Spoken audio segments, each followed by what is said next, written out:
Ahora sí lo vamos a invitar a don Jaime Villalobos para que nos desarrolle su parte, que tiene que ver ya con el tema, si no me equivoco, en el tema hidrocarburos, minería, que son los sectores estratégicos que normalmente tiene el país.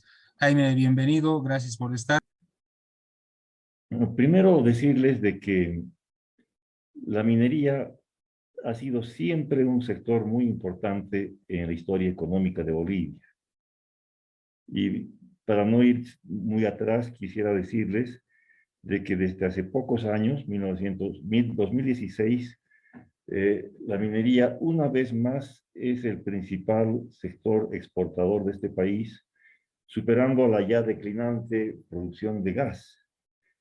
Y que eso implica entonces la importancia que tiene la minería en Bolivia como principal sector exportador, generador de empleos y de movimiento económico en muchas regiones y para mucha gente en nuestro país.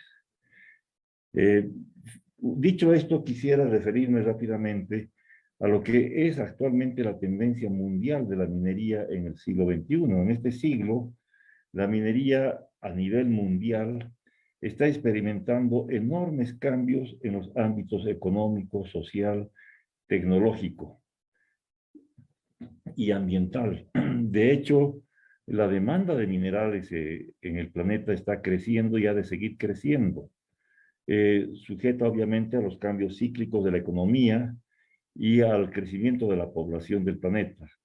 Está creciendo alrededor de 2% anual y eso significa que cada 34 años la demanda de minerales y metales en el planeta se duplica. Eso muestra entonces que hay perspectivas siempre interesantes de metales, pero además está surgiendo una nueva demanda al influjo de los cambios tecnológicos y económicos que está viviendo el planeta, donde surgen nuevos metales normalmente no tradicionales que son altamente estratégicos y con mercados crecientes. Me refiero, por ejemplo, al litio, por ejemplo, el níquel, el cobalto, las tierras raras, el propio cobre, el estaño, el antimonio. Todos esos están encontrando demanda fuerte por los requerimientos tecnológicos. Voy a dar un ejemplo. Las baterías en estado líquido de antimonio y calcio, que en este momento están presentándose como una alternativa muy importante para el almacenamiento de energía en grandes cantidades. Pero resulta, por ejemplo, que el antimonio está producido solamente en un 80% por Rusia, China y Kazajstán, países con los cuales el mundo occidental, a la luz de la situación de la guerra de Ucrania, no tiene acceso y una pequeña cantidad está distribuida en varios países y Bolivia tiene una cuota aparte. Bolivia ha sido antes un gran productor de antimonio y todavía produce antimonio. El antimonio está creciendo en su cotización y va a seguir siendo demandado y hay enormes oportunidades para Bolivia en muchos aspectos en cuanto a sus metales. El otro aspecto que está cambiando en la minería mundial es el desafío de la minería sustentable o la minería sostenible, que implica una combinación de conceptos que son, uno, la generación de valor o generación de riqueza, de crecimiento económico, combinado con la inclusión social, la equidad social y el respeto al medio ambiente. Y finalmente, un otro concepto que está siendo puesto en práctica en muchas compañías mineras en el mundo es el de la responsabilidad social empresarial, que significa el compromiso permanente de las empresas para con sus trabajadores, sus familias y para con la comunidad del entorno de la operación minera. La combinación de todo esto está dando lugar a lo que se conoce como minería sustentable o minería sostenible, en coordinación con los esfuerzos para lograr las metas del milenio y minimizar los efectos del cambio climático. Pero esto implica verdaderamente una minería con uso intensivo de inversión y de tecnología. Cambios tecnológicos están ocurriendo y son sorprendentes. Por ejemplo, la minería telerobotizada, el movimiento de camiones, de esos camiones enormes mineros de 700, 900 toneladas, sin conductor y todas ellas controladas a distancia de manera robótica.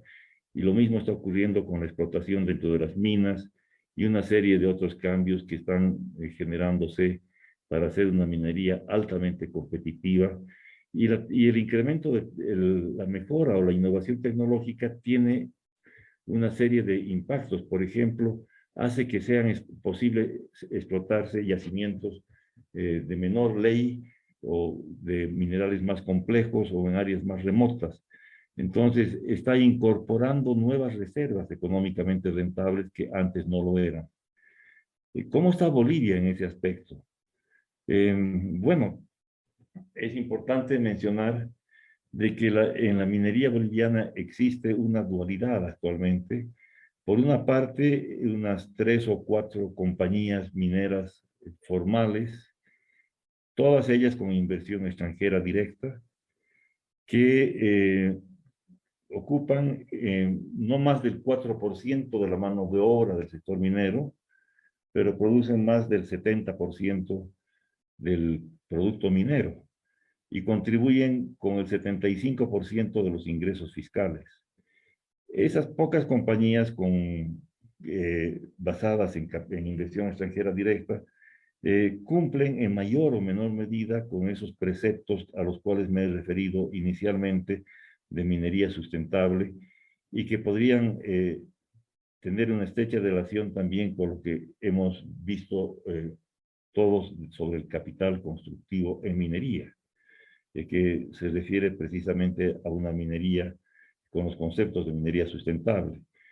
Son empresas que cumplen las leyes del medio ambiente, pagan impuestos, pagan buenos salarios, contribuyen con las obligaciones sociales, tienen relaciones importantes con las comunidades, etcétera, pero no son más de 4 o 5 compañías, con el agravante de que estas compañías no han invertido en nuevos proyectos, han ingresado en épocas anteriores en el país bajo normas que son diferentes a las que rigen actualmente y se han dedicado a explotar solamente las áreas que tienen concedidas y no han desarrollado nuevos proyectos en el país, con el agravante de que sus yacimientos o sus minas están casi todas ellas cercanas a la etapa de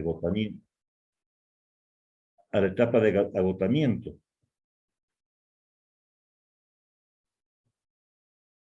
Con lo cual, esa minería, como está en este momento, no es una minería sostenible.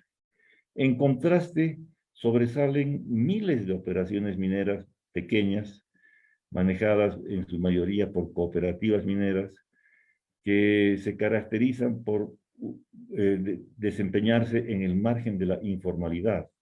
Es decir, son empresas que no son operaciones que están depredando el recurso mineral no renovable, depredando el recurso humano, depredando el medio ambiente, no generan un desarrollo sostenible en las regiones y más bien muchas veces generan impactos negativos en el medio ambiente y impactos sociales también negativos en las regiones donde operan. El crecimiento de las cooperativas ha sido explosivo en los últimos años. Comenzó primero en su historia al influjo de las sucesivas crisis mineras, cuando gente desocupada recibía parajes marginales de la Comibol y de la minería privada para explotar vetas que ya no eran atractivas para las empresas, y así se formaron las cooperativas tradicionales, las de Potosí, del sur de Potosí, etcétera. Pero paradójicamente, en estos últimos años, el crecimiento de las cotizaciones de ciertos metales ha producido un crecimiento aún más explosivo de las cooperativas, y me refiero al oro. Debido a las altas cotizaciones del oro, prácticamente todos los ríos de la cuenca amazónica superior, del noreste de la cordillera real, del departamento de La Paz, pero también ríos del departamento del Beni y de Pando, han sido invadidos por títulos mineros y si uno observa un mapa de esa cuenca, puede observar que no existen zonas que no estén trabajadas. Prácticamente todos los ríos están siendo trabajados de una manera caótica, de una manera enormemente contaminante eh, con dejar el mercurio en las aguas, en la atmósfera, con hacer turbidez en las aguas, aceites, maquinaria de dragas que se están oxidando en los ríos, etcétera. Entonces, en general hay una situación de una preocupante informalidad de la minería. Si por un lado las pocas operaciones que están operando con tintes de formalidad y cumplimiento de las normas están cercanas a su etapa de cierre, y por otro lado hay un crecimiento explosivo de las cooperativas que no está controlado por el gobierno, por el Estado, corremos un riesgo casi inminente de informalización de nuestra minería, de informalización de nuestros recursos minerales. Nos preguntamos entonces cuáles son los requisitos para conseguir inversión, porque pensamos que el país necesita de inversión extranjera. La inversión en minería seria, como había mencionado, es una inversión de uso intensivo de capital, de tecnología, que en estos momentos Bolivia no los dispone. Por eso es importante conseguir inversiones directas, pero inversiones de capital constructivo. No inversiones que sean, por ejemplo, las de las dragas en los ríos amazónicos, con algunas empresas chinas, cooperativas, pero sí empresas como las que se mencionan como ejemplos en el capítulo que me tocó escribir, donde elegí por un lado la empresa minera San Cristóbal en el occidente del país, la operación más grande de Bolivia, y por otro lado tomé como ejemplo a la empresa minera Paititi con la operación Don Mario, de oro, cobre, plata, en el precámbrico boliviano, empresas que están invirtiendo con tecnología y que sin ese aporte de tecnología y sin ese aporte de inversiones sistemáticas, bien realizadas, los yacimientos no hubieran sido rentables, no hubieran sido viables.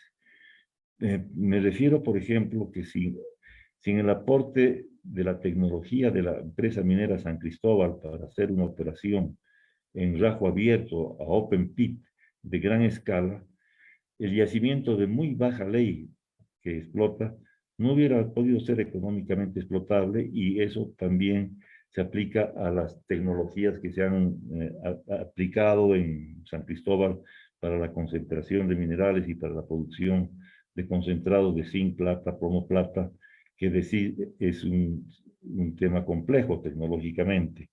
En el caso de la empresa minera Paititi, es un yacimiento altamente complicado, con minerales muy variados, con comportamientos metalúrgicos distintos, que ha demandado continua experimentación tecnológica que ha sido aportada por esa compañía que ha invertido en Bolivia. ¿Cuáles son las condiciones necesarias para que en un país haya inversiones extranjeras directas de capital constructivo? Primero, obviamente el país debe tener un territorio con un potencial mineralógico atractivo. Segundo, es importante, indispensable, diría yo, la seguridad jurídica, la presencia de un Estado de Derecho, la aplicación de un sistema de impuestos competitivos, no permisivos, competitivos y equitativos, la disponibilidad de recursos humanos y un consenso de la sociedad civil para captar inversiones y para apoyar el desarrollo de inversiones siempre que éstas sean de capital constructivo. Bolivia cumple con el primer requisito.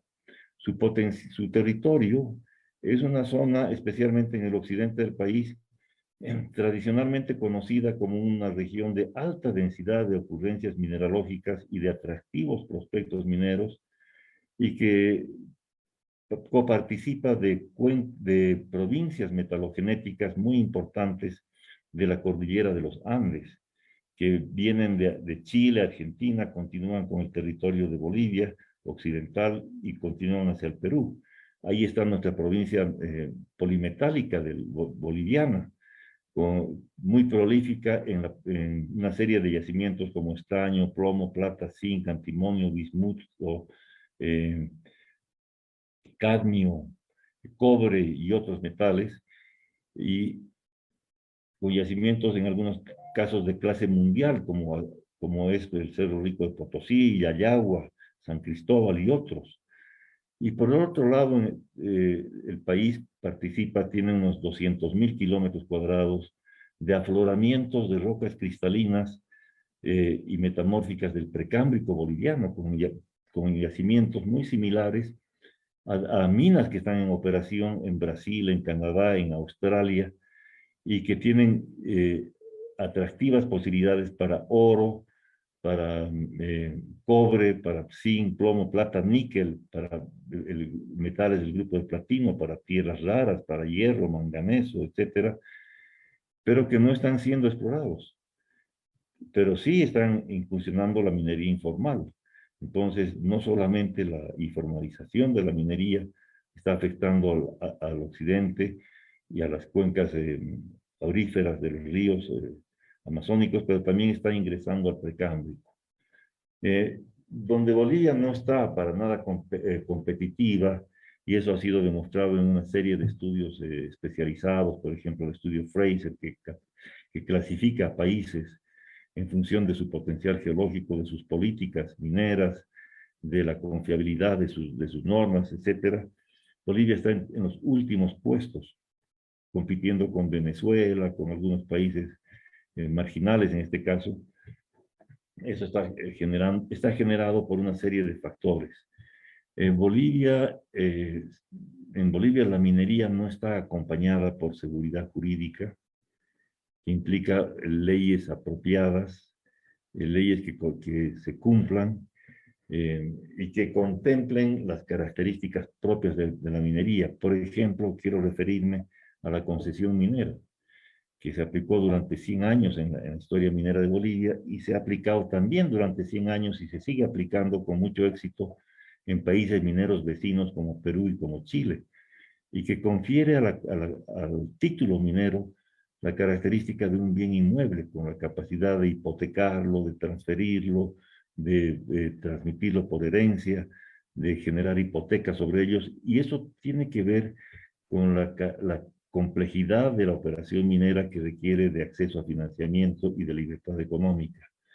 La concesión minera ha sido reemplazada por los contratos administrativos mineros, que son una forma precaria de derecho minero, donde el titular de ese derecho es más que nada un prestador de servicios.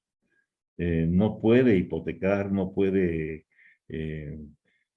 transferir, transmitir, tampoco presentar en la bolsa de valores las reservas, y está enormemente limitado a una situación que no contempla las características de la minería. Es más, los contratos mineros entre privados, para ser válidos, tienen que ser aprobados por una agencia del Estado, en este momento, en este caso AJAM, para ser válidos. Hay prohibición a las cooperativas mineras de asociarse con empresas privadas, deberían poder hacerlo sin perder su naturaleza de organizaciones sociales. Entonces hay una falta de seguridad jurídica en ese aspecto. El otro tema es el Estado de Derecho. Es muy difícil que empresas mineras serias vengan viendo casos donde la policía está involucrada precisamente en actos de corrupción, no se puede confiar en la justicia, y cada día estamos viviendo ejemplos que hacen que sea muy difícil que se invierta en un país que no es confiable, especialmente en emprendimientos que son de largo alcance, complejos, y que revisten otro tipo de riesgos geológicos, riesgos de mercado, etc.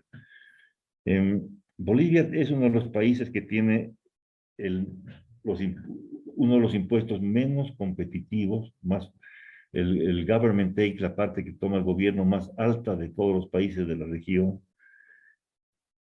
que hace que, por ejemplo, en las operaciones mineras puestas bajo el sistema impositivo de Chile sean un 30-36% más rentables que si estuvieran bajo el sistema boliviano.